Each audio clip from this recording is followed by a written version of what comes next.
Yo, what up, y'all? I am your favorite Haitian on the space station trying to take your mind off the plantation. And today, do we have a show for y'all? But before we get into it, I need y'all to do something for me, of course. Just 3 things. Do those 3 things for me and we'll be square. Hit that subscribe button, hit that like button, and then share this video so someone else can do the exact same thing. And if they don't, we're gonna come after them. Today, we are going to review Jess Hilarious, and I use hilarious lightly. Jess Hilarious. I never found her funny. That's just in my opinion. I never found her funny. And I'll be honest with y'all, I don't find most Instagram, well, there's a lot of Instagram comedians that do some really funny skits, but Jess Hilarious, she just wasn't one of them. She might have made me chuckle once or twice. Yeah, she made me chuckle once or twice with her skits on IG, but she was just not that funny, and I didn't quite understand how she made it as far as she is, or how she made it to be as big as she is, not being hilarious, pun intended. So, I can see that she put in a lot of work. Now, that is one measure of success. If you put in a lot of work, most likely you will be successful at whatever it is you are doing. And I get that. She was putting in a lot of work, and I salute her for that. I never take someone's hard work away from them. If they make it and they are successful due to their hard work, I salute you. I would shake your hand if you were right in front of me, because that is a mighty thing to do. It really is. That's why not a lot of people are doing it. Most people will start something and then they quit. But if you have the gall to continue doing it, to continue your craft, to continue doing what it is you love and you make it, I can't take that away from you. But then again, if you're not funny, you're just not funny. Nothing hilarious about you. I'm sorry. I never found her funny. And so she has found herself in some hot water after she made some comments off the Breakfast Club interview, and then she went on the Breakfast Club interview, which is exactly what we are about to view. I haven't watched it yet, so I am about to watch it in real time with y'all. And boy, she starts spilling it. So without further ado, let's get into this video. And how's everybody feeling out there? I'm great. How you feel? I feel blessed, black, and highly favored. Jess Hilarious is here. I'm cool. Okay. Jess Still has my been, job. I came into work. What's up? she's been trending all day. Yes. I think she's number 9 right now. Okay. Because I was sitting at home last night trying to watch Magazine Dreams, and I kept getting a bunch of phone calls and text messages, and people was like, Jess Hilarious is going off on live. But we have audio. Okay. We supposed to be a team up there. Not one person comes to my defense at all. Like when I'm, like not one mother ever with this online. Come on, I've been quiet a lot. If Jess Hilarious is quiet, it's a mother reason. I always got my mouth open, all the time. It's ran like a high school. It is. Fair East Side High. I agree with that. Fair East Side High. Fair point. Before Mr. Clark, though. Every day, they always talk about, you ain't at work, you ain't at work. Yeah, bitch, I started picking up more shows. Hell no. That's how I'm getting. Hell no. Hell no. I have more fun outside the studio than I have in there now. Is you crazy? No, act like that's not for real. Act like nobody needs. Y'all want to know what we do? Y'all want to know what we seem to have a problem not doing? Running our mouths on social media. And not even just social media, on an interview, period. See, your mama told you if you had nothing nice to say, what? Don't say nothing at all. And what do y'all continue to do? You get on camera and you say it all. Like, are you out of your right mind? Not thinking that you're not going to get any blowback from this? Jess, come on, you're supposed to be better than this. Let's continue. Stop acting like y'all, like What we part? really. What you mean we don't have your back? I have more. Break that down. Explain how we don't have your back. Okay, all right. So the narrative, like I said, with the online ish, that's what I said. Y'all ain't nobody trying to clear up no narrative about nothing. Ever since I came back, it was weird. Yes, it was weird. Yeah, I at first, no, I did not. I wasn't too fond of Lauren. Nah, I wasn't too fond of her when I came back because we had a whole plan. Even how when I came back, how I picked her to fill in for me. Right, I come back, she ain't never leave. Then all right, cool that she don't leave, but she's on only during my segment. If she was meant to be a fourth host, move her in another way. Why she gotta be moved in on? Because nobody had a problem with Jess with the Mess until she started reading right. You know what I mean? Till she started So, reporting. I wasn't hired as a reporter. I was hired as Jess with the Mess. So she started reading and delivering details and all that stuff. Yes. Then that's when Jess with the Mess wasn't good enough no more. That's how it was presented. So I'm like, all right, cool. But who said that though? Because the internet said that? What are we talking about? No. This is our listeners. This is yeah. Why can't we worry about the comments? And these are people that enjoy the show and watch the show. It's not all about when I came back. It's like, what's going on? If she's gonna be a fourth voice, why she only gotta be a fourth voice or correct me if on I'm my wrong. segment? She wasn't a fourth voice. Oh, now we see what happened. She actually put her replacement in to fill for her because she was pregnant, and of course she had to be out on maternity leave, and so she suggested that they put her replacement on, which just so happened to be better than her. See, that's the problem when you have someone on who is better than you, and that goes for anything, that goes for any job. If you are at work right now and you think that you are going to put someone in your place that is better than you and works harder than you and come back and that job is not going to be filled by that person, you got another thing coming. I can't believe she did not think about that because a girl is obviously better than her when it comes to this radio thing. When it comes to this radio game, she's better than her.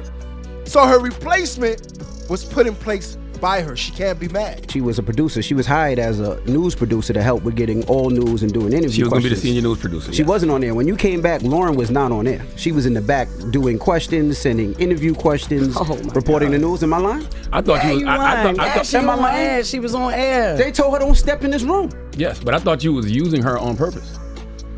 What? You thought I was using Lauren on purpose? Yes. No, what are we talking about? No. She didn't leave when I came back.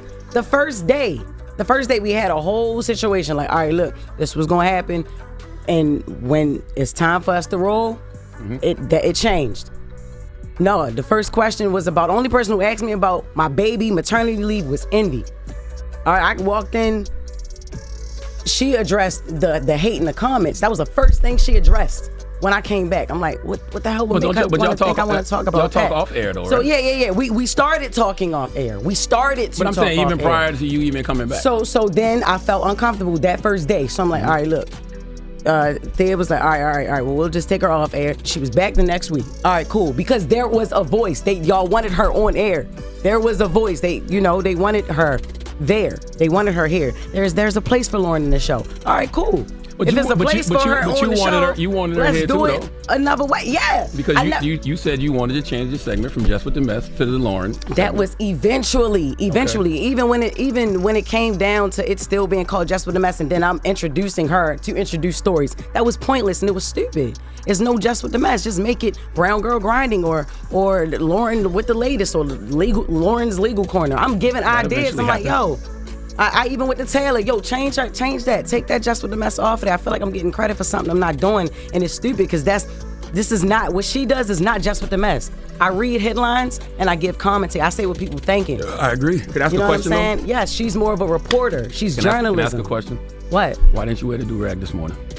Cause why you joke so much, man? What you mean? I'm and it's not a do-rag, it's a silk scarf, nigga. But it's not. It's not a joke. I'm serious. If you gonna bring it to the radio, I want to laugh. It's not a joke, but it's not a joke. It's a serious issue about it. It is a serious issue. Okay, let me just sit back and watch it then, because I'm not Joe Clark. Because it's not. I am actually. You're my baseball player. No, it's now Envy. That's what I'm saying. No, nobody has even tried to clean up the narrative that I'm a villain. Man, You're not a villain. Who said you a villain? Yo, stop acting like you don't live in them comments too, Charlotte. Stop acting like you don't understand. But what do I always tell you? I say stop listening to the internet. Stop listening to the comments. Stop listening to the folks on YouTube. Don't let them trick you out your position. What you did last night is what they want you to do, and you can't let the internet win. No, but look, it's not even about what they want me to do. I did last night what I wanted to do. What I felt like I should have been did. I've been asking questions. The internet loves mess. And one of the easiest ways to create mess is to pit people against each other, especially two women. And I don't dwell in that. And y'all know that. Yeah, but see, this is the thing. You let the internet dictate what's going on. We've had conversations, and this is the thing. This is why I thought it was corny, and it's just me personally. I thought it was corny because we have conversations up here. We just have a meeting. If you had an issue, a problem, a situation, or something that you felt, why you ain't bring it to the team? When you came back, Jess, I pulled you to the side. I said, Jess, if you feel uncomfortable, if you don't want Lauren in the room, this is your show.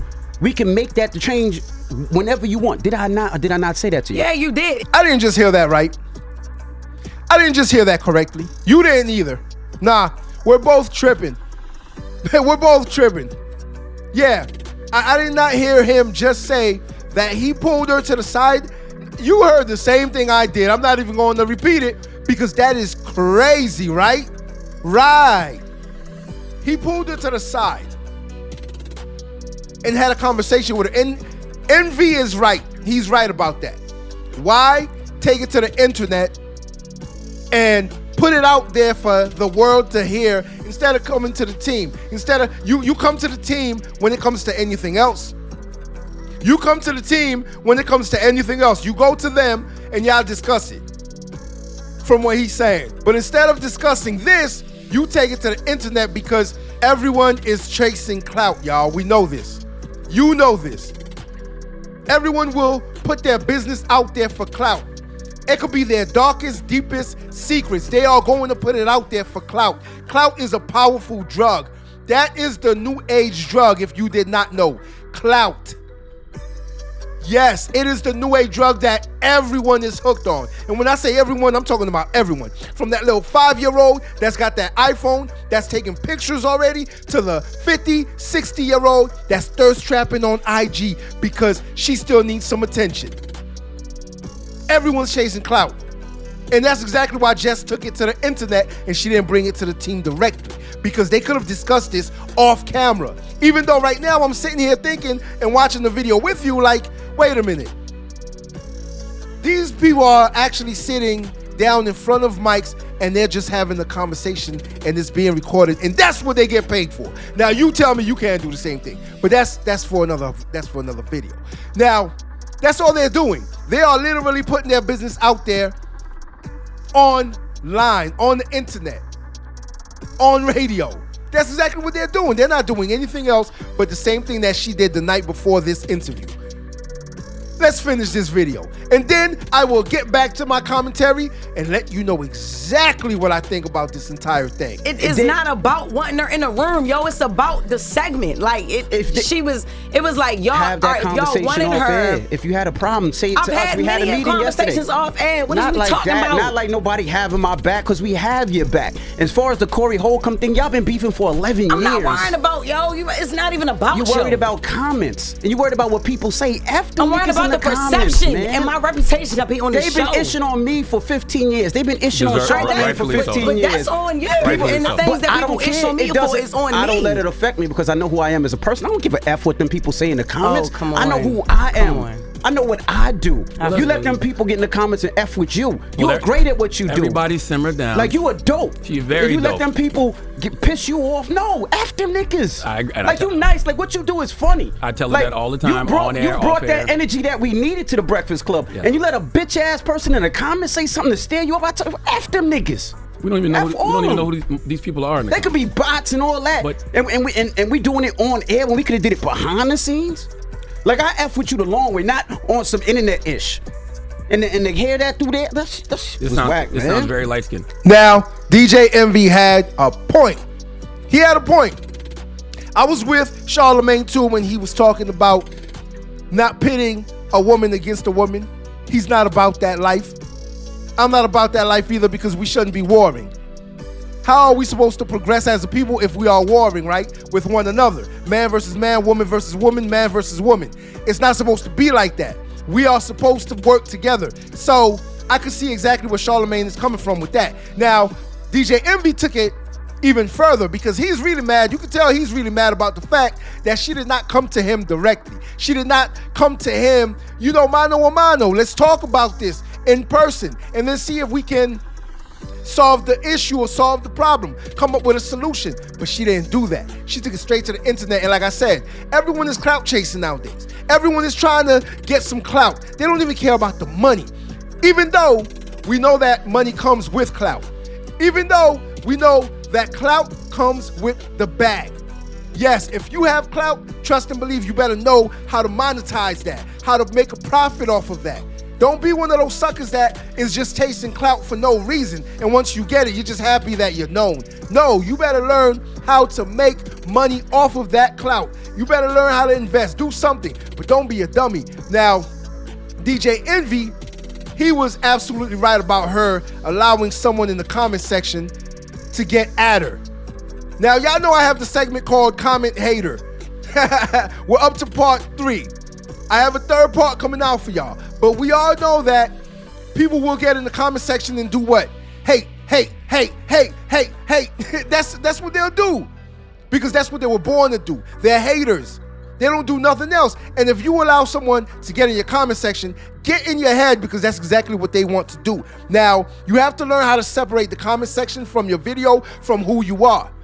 You see what I did right there? You have to separate those 3 because people will get in the comment section so that they can get into your head. And once they get into your head, then they're off with who you are. Once they get in your head, then they're off with who you are. Yes.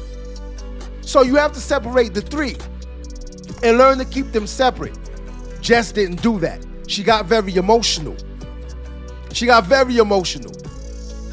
She allowed someone in the comment section to get in her head instead of going up to the Breakfast Club, talking to someone, and letting them know that she would like her segment back. Now look what happened. She's out of a job. And the other lady, she's in her place. Now, who does she have to blame? Who can Jess blame for this? Is it herself? Because some things you cannot control. She had to go on maternity leave. I get that. You can't control that if you have to go. Someone has to take your place. I get that. Even though that person might be better than you at whatever it is you do, you still have to put a replacement in your place, which is exactly what she did. So she did her job. Now, the only thing that she didn't do right was follow up, which a lot of us have a problem not doing. We don't follow up. She should have followed up with her people like DJ Envy said, went up to the Breakfast Club, went to the station, talked to somebody, and seen where she could go from there. But instead of doing that, she took it to the net. She got an attitude. She started talking bad about her co-host. She's the co-host. She started talking bad about the team and about the Breakfast Club. Now, I'm pretty sure she learned a very valuable lesson. Don't think you're the funniest person in the room when you're not. That's hilarious. Until next time. If you like this video, like, share, and subscribe to the channel for more content.